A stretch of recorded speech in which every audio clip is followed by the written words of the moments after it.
Selama beberapa ratus tahun, bangsa Tiongkok membangun bangunan yang memanjang di antara wilayah Tiongkok lama dengan wilayah bangsa Mongol dari bangsa utara Tiongkok dan di sisi barat laut bangsa Viking dan bangsa agresor lainnya. Kala itu, mereka membangun The Great Wall of China.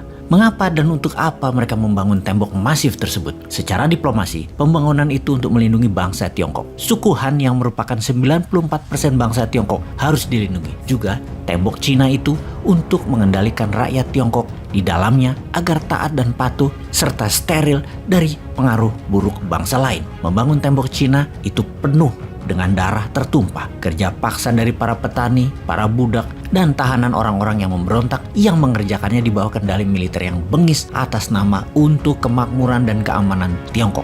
Inilah awal dari tradisi yang bertahan ribuan tahun di Tiongkok. Setiap raja baru, dinasti baru, selalu menambahkan panjang tembok tersebut selama hampir 1000 tahun menggunakan cara yang sama, yang kejam secara tirani. Saat ini Tiongkok punya emperor atau maharaja yang bernama Xi Jinping juga melakukan hal yang sama dengan membangun narasi melanjutkan pembangunan tembok Cina dalam tanda kutip. Juga dengan kampanye yang sama dengan raja-raja Tiongkok pembangunan tembok Cina sebelumnya, kemakmuran bagi rakyat Tiongkok.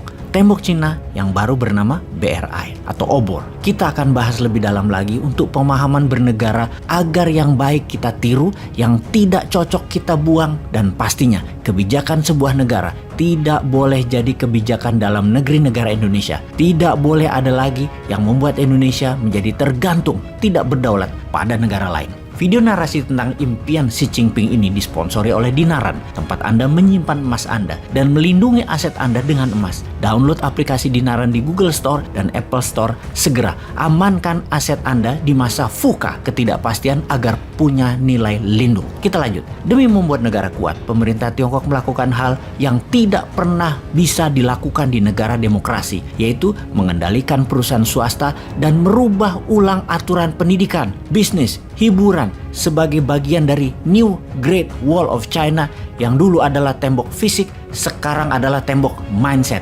Pertama, membuat Ant Group 1 tahun yang lalu, holding company dari Alibaba, kalau disamakan ibarat Alphabet holdingnya Google, tidak boleh melantai di bursa. Ant Group untuk IPO senilai 37 billion US dollar, tidak boleh. Pemilik Ant Group sejak 1 tahun yang lalu juga hilang, tidak nongol lagi, tidak berkicau lagi kawan kita itu sekarang. Namanya Jack Ma. Selama 3 bulan, Jack Ma tidak diketahui di mana dirinya, bahkan keluarganya pun tidak mengetahui di mana keberadaannya selama 3 bulan di awalnya. Kemudian pemerintah Tiongkok mengambil alih perusahaan Giant Tech senilai 1 triliun dolar dan menghapus dari bursa saham. Kemudian perusahaan terbesar online transportation di Tiongkok, Didi, dihapus dari toko aplikasi online. Semua App Store menghapus Didi. Kemudian dilanjutkan menutup aplikasi pendidikan online seperti Ruang Gurunya di Indonesia. Melarang aplikasi pendidikan senilai 120 billion US dollar tersebut. Xi Jinping berencana merubah kurikulum pendidikan Tiongkok. Tidak seperti ala barat sesuai aplikasi pendidikan terbesar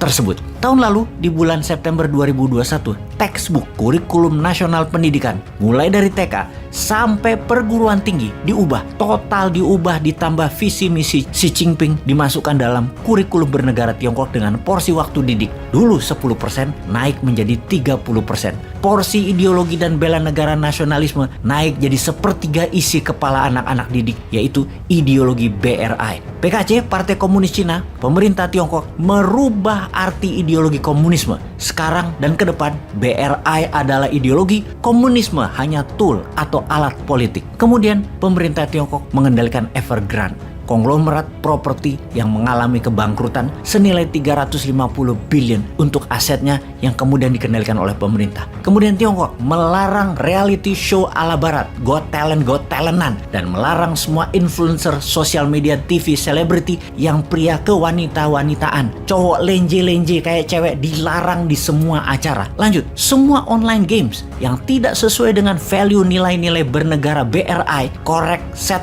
of value diubah suai atau dihapus kalau tidak mau berubah, dan online game asing dilarang di Tiongkok sejak bulan November 2021. Kemudian ke masalah pribadi. Zhao Wei, artis cantik Tiongkok terkenal di Hollywood. Semua film-filmnya dihilangkan dari web dan dilarang tayang di semua platform. Dihapus semua film sejak awal, juga berita-berita tentang dirinya dihapus dari semua rekam jejak internet di Tiongkok. Seolah orang yang bernama Zhao Wei ini tidak pernah ada. Ada apa dengan Tiongkok sehingga melakukan pelarangan, pembatasan, peraturan ulang secara besar-besaran sejak tahun 2020 dan 2021 kemarin? Perusahaan kapitalis, giant tech teknologi, developer real estate, perusahaan gaming, situs pendidikan, reality TV show, selebritis, semua diatur ulang, dibatasi, dan dilarang. Seakan tidak ada yang terlewati untuk tidak diubah. Demi apa? Demi BRI. Partai Komunis Tiongkok agaknya memiliki grand design negara Tiongkok ke depan sangat serius untuk menjadikan Tiongkok negara nomor 1 di dunia dengan membenahi semuanya dari dalam negeri terlebih dahulu, terutama mindset, ideologi, dan ketaatan semua pada rel baru bernegara, BRI. Tiongkok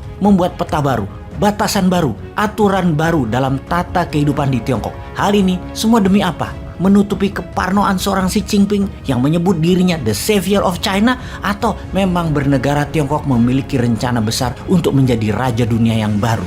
Dari informasi sekilas, kita Indonesia belajar apa dari cara bernegara Tiongkok dalam 2 tahun terakhir ini? Kita tahu Xi Jinping di awalnya ketika menjabat sebagai orang nomor 1 di Partai Komunis Tiongkok telah menghukum mati lebih dari 1.000 koruptor, memiskinkan 500.000 pejabat, dan menghentikan 1 juta anggota Partai Komunis mantan pejabat publik karena korupsi, dengan hukuman tambahan lagi tidak bisa menggunakan sarana umum seperti bus, kereta api, rumah sakit, dan semua yang dibayari oleh APBN Tiongkok. Seumur hidup mereka tidak boleh menggunakan. Lalu sekarang dalam 2 tahun terakhir Tiongkok melakukan perubahan struktural baru lagi. Pelajaran apa yang Indonesia dapat? Atau nggak usah dipikirin, yang penting 2024 jadi presiden dan dapat kekuasaan gitu ya?